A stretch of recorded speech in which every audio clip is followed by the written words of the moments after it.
Hey, Road Travis here on week 3, day 1 of the LCS, joined by, well, a ghost.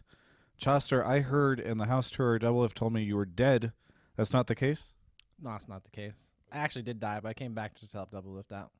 So CLG performed the ritual to awaken you so you could help them out. And you're actually helping them out in the mid lane, which is, I think some people have used the term counter logic. Why did you end up in the mid lane as instead of like the jungle or something? I know it seems counter logic at first, but I reasoned it this way. Like Link's been playing competitive jungler for like a month, and all I've been doing in solo queue really is I've been playing solo lanes over basically everything, and I've been jungling also, but jungling in solo queue is completely different from competitive play. And I felt like the transition from solo queue to competitive play again, it would be smoother if I just played mid lane. So you roll in here, you beat the first game that you're in, you go up on stage, you do this interview. Was this anything that you had ever anticipated coming back to again, or is it kind of a weird feeling? You're like, oh, I guess I'm here again.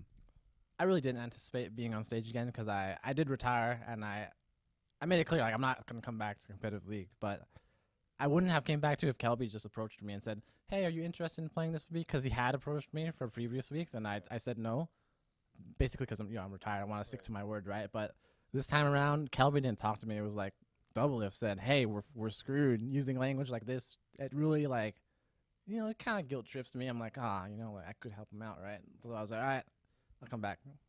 Come back for your friend, Double Lift. Can't believe you do that for him because, well, he's just an awful person. But you guys beat Curse. That game started off kind of weird, and they had kind of this weird strategy. Do you want to take me through it? Yeah, they pretty much had early siege. They had Jinx, really good sieger, Janna for disengage, Ziggs is amazing sieger, and they had Nunu, which really good buff control and also really good sieger with TP Mundo, who's also good at poking under tower. They pretty much crafted this super early siege comp against our comp. I'm not sure if it was planned to counter the fact that because they picked Ziggs so early, I kind of feel like they knew I played Ziggs and they know I play Yasuo, and they probably thought I was going to pick Yasuo into Ziggs, and that's exactly what I did. And now we have no wave clear, and our junglers, Shyvana with Red Nectar top, we got nothing. No engage. We just got outcomped really hard. Did you pick? Do you think it was a mistake for you to pick Yasuo into it, or did you say, okay, well, I'll pick him, and we'll just have to wait it out until we can come back later?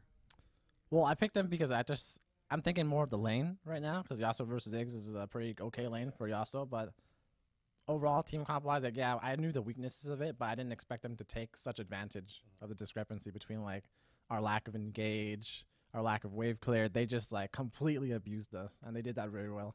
Do you think what they did is more like a cheese comp, or do you think they could keep rolling it out, or do you think that now that you guys have shown how to beat it, people will just sort of counter it?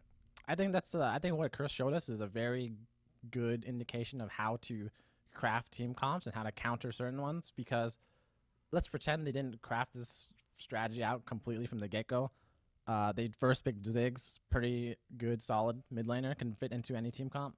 We answer with Renekton and Shyvana. Immediately, they think these guys don't have very much good engage. We can siege these guys very easily, and especially with the Annie ban, which is, where I guess Afro plays a lot of Annie. So all that kind of falls in line with, like, we can siege against these guys really easily. How long leading up to this week did you have a chance to scrim with CLG? I believe I scrimmed 2 full days and maybe a scrim or two on the side.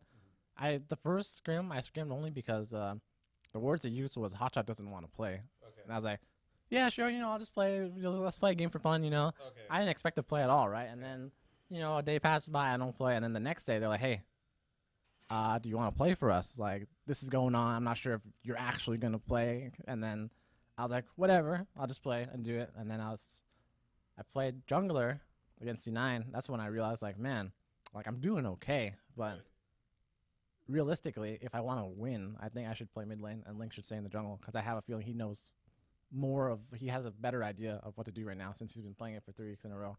So I was like, okay. I just told them, like, just put me mid lane, put Link jungle, and they're like, yeah, it makes more sense that way. And so we went with it. Was there any part of you that after you won that game sort of went, man, I still got it. I still have it? Not really, because I always might sound a little cocky, but I always got it. So I was like, I'm fine. I always got it. So it wasn't much of a surprise to me. Like LCS mid laners, solo queue, they're like, yeah, they know a lot of stuff about competitive play, but realistically in the 1v1 laning, It's like relatively the same, and for team fighting and stuff, I'm basically more experienced than all of them because I've been playing the game for so long. So I was like, yeah. Easy sauce. Have you had a chance to go up against Bjergsen at all in solo queue? I have actually. What is that experience like? Because you said, LCS mid laners, but does he stand out to you? He's a very good player. I'm not sure if he's a cut above the rest. I think he might be a little more polished, but he's definitely good. I just don't know. I can't say like since I haven't landed against all of the LCS mid laners, I can't say like, like Shifters might be really good, ManCloud might be really good. So I can't compare him to the rest of the LCS mid laners, but he's definitely good. XDG and Coast for you guys tomorrow. How confident are you guys going to that? I think a lot of people might have thought that Curse was your hardest challenge out of the three for this weekend. Personally, since I'm from the past, I always think XDG might prove some troubles, right? But they look like they have a pretty rough season so far. But we're CLG.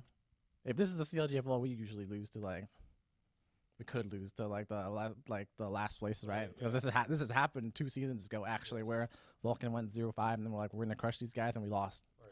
Same thing might happen. So I'm going in tomorrow with no expectations, just try to play the game and try to show some good games. Hey, so finally, what's the plan for you after this? Because I mean, I know you were in retirement. Now you pop back out. Is this for sure only a temporary thing, or do you have plans? Are you looking at the challenger scene at all? I stream a lot. I'm just gonna stream on Twitch because I really playing competitively. There's a lot of reasons why I don't want to play competitively right now. I think I'm kind of past that phase. I've lived it, I've loved it, but it's time to move on. Right. So for me, I'm just gonna go back to school and stream on the side. Well, it's been really fun watching you come back for this game, and I'm looking forward to seeing what you can do tomorrow. Do you have anything that you'd like to say here at the end? Oh yeah, I stream a lot, so if anyone's interested, you also watch my stream on Twitch TV/ChausterLOL, or follow me on Twitter.com/ChausterLOL. But yeah, that's about it. Very good. Well, thank you so much for the interview. Looking forward to seeing you play tomorrow. You can check out the rest of our coverage of the LCS and more, including CLG's constant roster changes and rotation lottery. See GG, Saint, Kobe. Who's going to come back next at OnGamers.com.